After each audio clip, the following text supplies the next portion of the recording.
everyone! Welcome back to my video, and for today's video, mag-review tayo ng mga local brands na binili ko recently.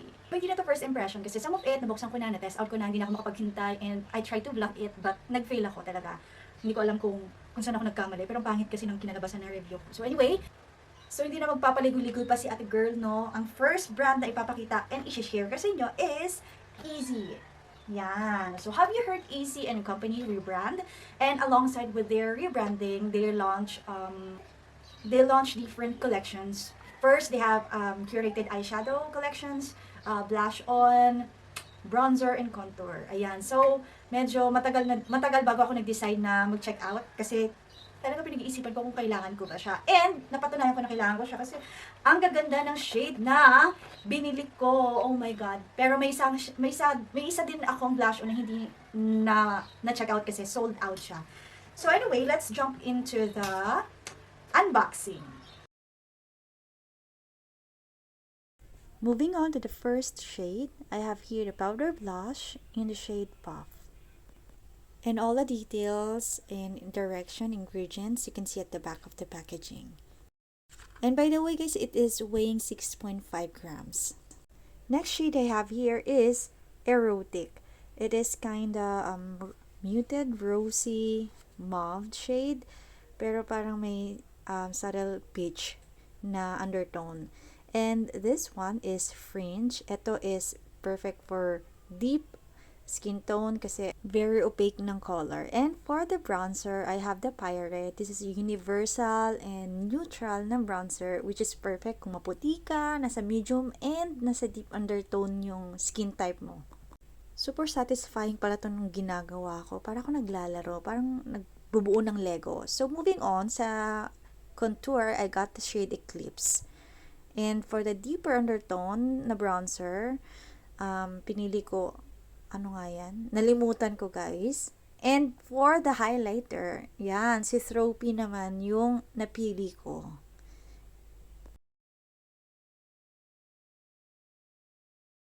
And now, ayan, kumpleto na ang aking blush on, contour, and bronzer and highlighter sa isang pan. So alam niyo naman, sobra akong practical when it comes to purchasing makeups or anything about gagamitin ko with my client. So, I already have the, ano pa tawag dito, magnetic pan. So, this is from Coastal Scents. Ayan. So, nung nag-release si Easy and Company ng mga magnetic na inserts, ang tawag pala nila doon, inserts. Ang tawag nila dito is insert. Kasi nga, literal, ini-insert siya. So, hindi na ako nag-purchase nung eyeshadow pan nila. Okay. So, now, ipapakita ko na yung mga pinurchase ko from blush on, highlighter, bronzer, and contour. Tada! O, diba? So, I'm happy kasi wala pa akong shade na mga ganyan sakit ko. And yung ina-eye ko talaga is, I have never been used na mga colors like this. Yan. Oh. But ngayon, mga pop of color na, yung mga vibrant and nakakabata tignan. Gusto nyo ba i-swatch ko? Sige, swatch na nga lang. So, first off, meron tayong first shade which is Erotic. Ayan. So, sa pan pa lang, makikita mo na this shade is very beautiful. Pwede sa maputi, pwede sa maitim. This one, in my opinion, is muted rose. Rose na shade, something like that. So, ang ganda niya kasi perfect siya for bridal makeup. So, napansin ko battery siya, ha? Oh. And then, wala siyang fallout, in fairness. Oh! Wait lang. Focus mo naman, girl. Uy, ayan. Diba? Looks promising. Next shade, we have the Fringe. Ito mas deeper na rose and then mas opaque siya compare sa una. So, let's watch it. So, ganun din yung feeling niya, guys. Battery and no fallouts. Nakita niyo naman, diba? Yung pwede ka mag-impress ng fingerprint mo. Now, for the swatch. Hold on. Wow! Yan. Ito siya, oh. Diba? Ang pigmented niya. So, alam niyo na ha, pag ganito ang pigmented, tendency niyan medyo putok yan ha. So, kailangan gagamit ka ng right blush on na brush para diffuse yung dating niya. Okay, next we have the shade Puff. Ayan. Ito, baby pink talaga. Obvious naman. So, lately, nauuso ngayon yung mga baby pink, mga putok na pink, mga angelic pink. So, meron din ako kasing ganitong shade, pero sa Get Ready With Me na liquid, ano ba tawag nila doon? Liquid blush pa yon or multi-use na liquid, something like that, in the shade material. So, medyo hawag siya sa ganitong color. Or, medyo, hindi siya nakakalayo sa shade na Puff. And now, for the swatch, teka lang, ayusin ko, ha? Ayan siya, ganyan siya ka-light, oh. Oh! See? Minsan kasi yung mga ganitong shade, ang hirap niyang iswatch dahil sa sobrang light yung pigment niya, hindi mo makukuha yung or hindi mo ma-justify sa swatch yung talagang potential ng ganitong mga blush. And for this one, good job sa Easy kasi kahit sa swatch, napaka-opaque ng color niya. And then kung ano siya sa pan, yun din siya sa pag sinwatch mo. Okay, wait lang, focus girl. And then for the bronzer, I have Pierre. Paano ba ito i-pronounce, guys? Pierre. So medyo nauka-uka ko na, 'di ba? Na-swatch ko na kasi to, guys. So hindi naman siya golden brown, but nandun nga siya sa parang neutral na bronzer. So papakita ko na lang din sa inyo kung ano itsura niya pag swatch siya. Wow! O, diba? Nice ang color. Alam nyo guys, ang pinaka number 1 na rule ko when it comes to bronzer, hindi siya reddish. You know why? Nagkaroon ako ng bronzer na may red undertone. Ang pangit niya sa camera, parang nasunog yung balat ng client nung trinay kong picturean siya. So, X talaga sa akin. Very, very no sa mga bronzer na may, sorry kung yun yung mga bet nyo, pero personal preference ko lang naman yun, guys, no? Ang hinahanap ko sa bronzer is neutral. Neutral shade. Hindi siya too warm, hindi rin siya too cool. Nandun siya sa middle. Kasi I already have warm shade. Meron na din akong deep shade. Wala ako in between. So, perfect. Oh my God. Natutuwa ako kasi I've never had any bronzer na may neutral shade. So, buti na lang tama yung pinurchase. Tama yung shade na chinek out ko, Joy. Another shade of bronzer is this one. Anong tawag sa kanya? Torch. Ayan. Kaya nga lang, hindi na kasi siya nagkasya here. So, hindi ko muna siya binuksan. So, ngayon ko pa lang siya i-swatch actually. So, itong shade na to is para naman sa mga may morena or deep skin tone. Kasi wala rin akong masyadong option when it comes to deeper shade ng bronzer. Wait lang, focus ko nga lang. Ayan. So, hindi ko na siya i-describe kasi nahihirapan din ako mag-describe actually yung mga shade ako maya, MM ko to. Di ba pala ito yung diba? Pero ito nga, deep siya. It means mas maitim. Ayan. Ang creamy. Lahat consistent yung feeling niya. Buttery, creamy, ano pa. You can leave an impression of a fingerprint. Ibig sabihin, kumakapit siya. Kumakapit siya sa balat. Oh. So, medyo warm siya compared dito kay Pyre. Again, this is in the shade Torch. And for the next brand, I almost forgot na meron pala akong pinurchase from Strokes Beauty Lab. Okay? So, literal na unboxing siya, guys. I haven't opened it yet. Ooh. Oh, may freebie sila, guys. Wow. So, anyway, alam niyo naman lagi kong tinatag si Strokes Beauty Lab na sa Instagram kasi lagi naman talagang ginagamit ko yung microblade pen nila. Simula nung nag-purchase ako noon, hindi ko na siya talaga tinanggal sa makeup routine ko dahil napakagandang idea na meron tayong pen na ginagamit para sa mga kulang-kulang or may mga bald spots na mga kilay dyan. So, si Strokes talaga yung best friend ng mga makeup artist. Yun nga lang yung comment ko, hindi siya waterproof. Pero, in my experience, wala naman akong na-experience na bura siya. Mabubura siya if you will rub it off. Pero, kapag, ayun lang, tamang, photoshoot or during the wedding, hindi naman siya nabubura. Yun nga, huwag lang mababasa. Dahil, first shade na pinurchase ko is ash brown. I don't know kung makikita nyo. Ayan, ash brown. So, ganito yung itsura ng packaging niya. Ang ganda ng packaging. Nagbago na sila ng box. Before, medyo glossy. Ngayon, medyo carton na yung feel niya. And then, nasa likod yung ingredients. This is 0.04 ml. Ayan. Matagal nyo namang magagamit. So, now, for the swatch, Yan na. Clumsy na eh. Clumsy Jai. Ang clumsy. So, meron silang mga parang words of affirmation sa mga packaging nila. This one, I am happy. Tingnan natin ang swatch niya, guys. Wait lang, hold on. Ayaw mag-focus. Kita ka. Yan. O, diba? Ang ganda ng shade niya. Ang ganda ng shade po niya, guys. This is in the shade again, ash brown.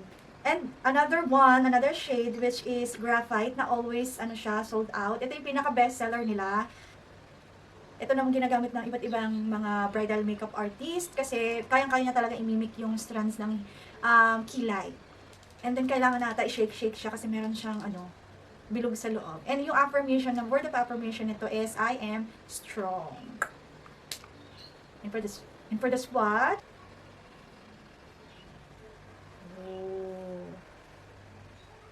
oh, ganda! Feeling ko mas magagamit ko tong graphite kaysa sa ash. Kasi si ash, pag may blonde hair ka o kulay, perfect yon. Pero, si graphite, dye. Itong shade nito, promising. Yung first purchase ko kasi bronzite yung napili ko. Medyo siya, nasa brown, nasa warm siya. Kaya, ayun. Kailangan ko ng other varieties of color. And ito pala ang freebie ko. Ano kaya to? Velvet Click Stick. Ooh, thank you so much, Strokes, for sending me a freebie. Oh my God, ang ganda! Walang masabi sa packaging, ang ganda. Alam mo, yung, ko dito, yung feel net, gantong feel. Parang, si Fenty Beauty na, yung feel ha, hindi yung packaging, yung feeling pala niya, yung feeling. Ganyan, oh. Ano ba to? Oh, kiniklik siya. Vovo. Inosente. Marinig yun? Oh, sige, mamaya nga i-try ko to. Now, moving on, dito tayo sa last part.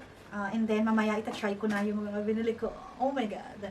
So, pwede ba na ba hindi ako magpo-purchase nitong GRWM na, ano bang tawag dito? Life Proof Fixing Spray. Kasi pumunta pala ako sa physical store nila sa Cavite. And guys, try nyo talaga. Ang sarap ng kape nila. And at the same time, mura siya. Yung kape pala sa 2.15 is mas malaki siya compare sa Starbucks and mas mura siya, guys. So, try nyo. This is Life Proof Fixing Spray na ito yung may dewy effect. So, yung isa kasi na nirelease nila is for mattifying. Ito is for radiant effect. Okay, now, moving on to the swatches. Kailangan natin i-try yung mga binili natin, di ba? Para mahusgahan ko naman. So, before that, I'm gonna use first this Fenty Beauty stick para lang ma-even out yung ibang areas ng face ko. So, usually, ito lang yung ginagamit ko. Hindi na ako I'm skipping foundation because I don't have foundation. For the record, I don't use foundation anymore. Okay na ako sa sunscreen and then concealer. Kasi wala akong time. First of all, wala akong time mag-apply ng foundation. Second, I'm only using my hands, actually. Hands lang talaga. Kamay lang ginagamit ko to put product in my skin, to put makeup in my skin. So, kapag gumagamit ako foundation, napaka-messy. Unlike for something like this, parang concealer stick or all-over stick, napakadali niyang i-blend. Pwede mong dalhin anytime, anywhere. Ganyan-ganyan lang, tap lang, and then, gamitin lang yung finger mo. Oh, and then, blended na. Unlike pag foundation, kailangan pa ng brush, kailangan pa ng blendy, or kung ano-ano pa, para lang ma-blend evenly. Pero pag ito, pakat na. Ganyan yung mga hack na pwede ko ma-share sa inyo.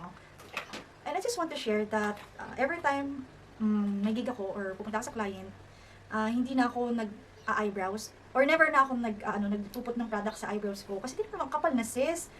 Yung mga ganyang kapal, talagang pabayan ng product. At saka, hindi na ako marunong magkilay sa sarili kong kilay, Jai. Hirap na hirap ako. Ewan ko kung bakit.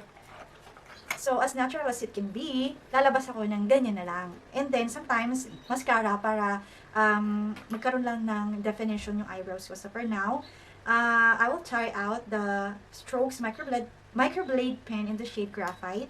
So, without anything in my brows. Usually kasi gagamit ako ng something to groom first. But for today, bare natin gagamitin ito. So, ayoko mapasobra kasi baka mag-detilapeya ka na, Joy. Dito ako magsisimula sa mga bald spots here in my eyebrows. Control lang ang hands, guys. Actually, hirap na hirap ako. Hindi ako marunong talaga when it comes to my own eyebrows. Kaya pagpasensyaan na, guys. Ewan ko nakikita nyo, ha? Pero nagkakaroon naman siya ng difference. Kung kanina wala ito, ngayon nagkaroon na ng definition. Tapos, mimicking lang ako ng strands ng hair. Ganyan lang. Diba? Ayan. Minsan kasi nakaka-intimidate yung ganito ding mga pencil. Mga pen. Kasi, kung hindi ka light-handed, halatang halata talaga na nakadrawing yung kilay. So, sa kabila naman, same goes here. I'm just trying to draw thin strokes in my eyebrows. And then dito sa mga kalbo-kalbong part. And then, right here, medyo mahirap kasi itong part na to.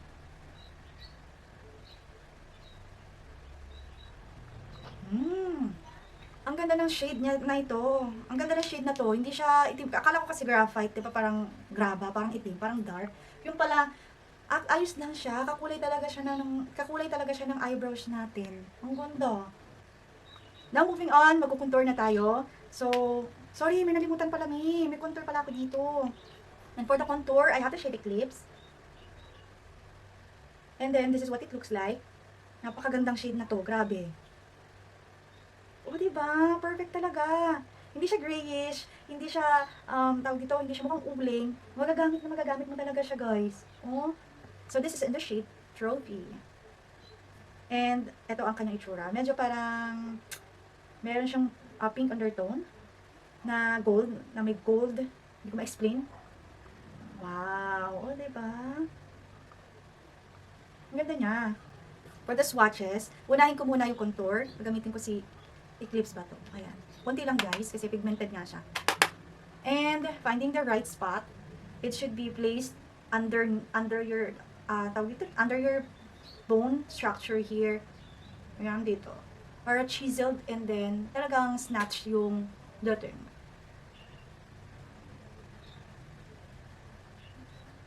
Ganda. Uy. Ang ganda. Look at the difference, oh. This is in this side yung may contour and this side yung wala. Diba, mayroon agad definition, na-sculpt niya agad. Right, in the other side.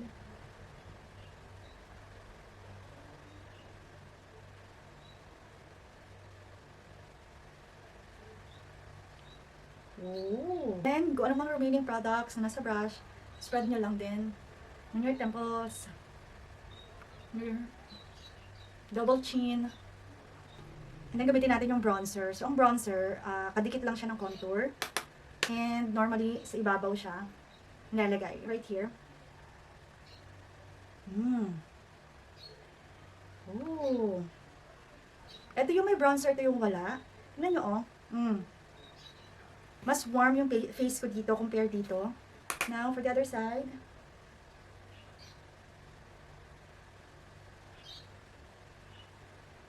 Ooh. Okay, I'm torn between these two shade. Pero, mas naaakit ako dito eh. So, for the blush on, I'm going to use this shade right here, which is the Erotic ata. Some of you guys will find it very odd, pero ang ginagamit ko pang blush on is ganitong klaseng brush. Sobrang nipis niya, to the point na parang highlighter nga siya. But you know why? Kasi konti lang yung napipick up nitong product, and at the same time, I have the control where to put it, and pwede akong mag-layer anytime. Kasi yun nga, hindi siya dense. So papakita ko sa inyo, I'm gonna show you kung ano-ano mga pinagsasabi ko dito. So picking up the product, so ganyan po, di ba? Pag pinick up mo, dahil flat siya, so definitely ganyan ang itsura niya. I'm just gonna remove the excess. Ang ginagawa ko, guys, tap lang ako. Tap.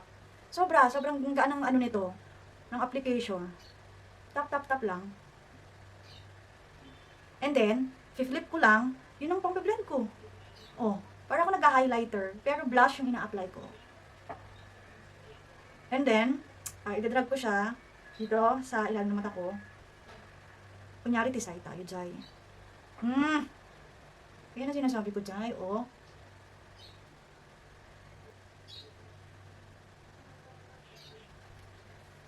Diba? Very bridal ang kanyang, ang kanyang shade.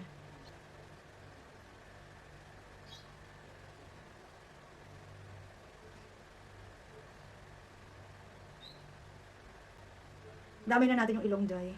Diba? Tisay-tisayan na tayo, Jai. Oh. Ang ganda. Ngayon ako nagka-shade ng ganito. Ang ganda. And for the highlighter. Sige, tap natin yung highlighter sa mga high points ng face ko. Using the shade Trophy. And then, always remove the excess. Kung ano yung blush on brush ko, yun na din sa highlighter. Diba? 2-in-1 na siya. Look at this side na walang highlighter. And this side with the highlighter. Diba? It looks promising.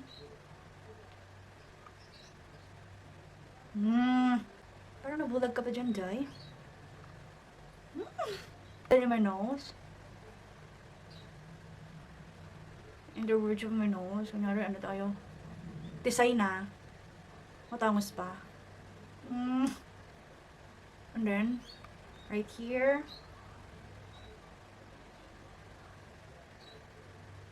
And sa kabila naman, Jai. Para pantay. Sino ako dito, boy?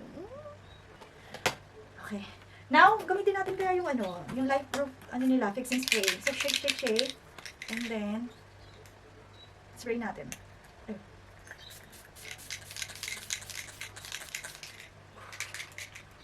Bango.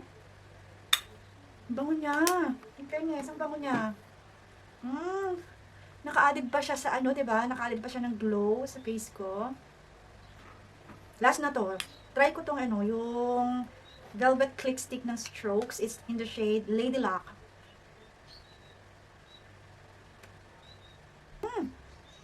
Ang lambot niya. I mean, ang lambot niya i-glide sa lips. Isa-search ko nga to, tsaka titignan how much to. Oh! Pwede din tong pang bride. Wala lang ibang sinabi kundi diba? Kasi ang ganda.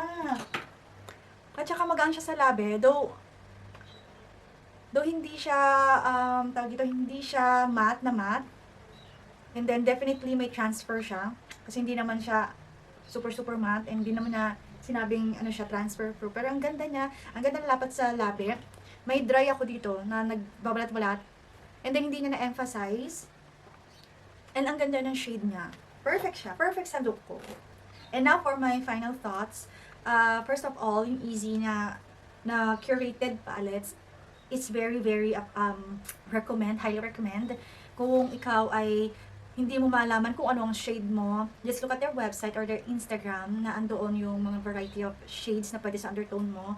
And pwede mong piliin, itong pinakamaganda, pwede mong piliin talaga kung ano lang yung kailangan mo. Kung ano lang yung nasa puso mo. And ang downsize, kailangan mo ng lagayan. Kailangan mo magnetic pan talaga. So, kailangan mo siyang i-purchase alongside with the inserts. Now, for the bronzer, hindi talaga ako nagkamali sa shade na pinili ko. And I'm so happy na nagkaroon ako ng ganitong bronzer na shade, no? Very universal yung napili ko. Pwede ka sa my team, pwede sa nasa medium, pwede sa fair and light na may mga skin tone. And sa contour, perfect. Ito, marirecommend ko sa inyo shade, ha? Kung kakulay nyo ako, and then hindi ka naman ganun kaputi, and then gusto mong pumili ng contour shade na pwede sa'yo. So, may recommend ko sa inyo si Eclipse. No? Ang ganda niya pang contour. Actually, ayan, Hindi siya grayish, hindi rin siya nakakatakot na parang putik na hello. And, actually, gusto ko siya i-try pang contour sa ilong ko. Oh my God, napadami.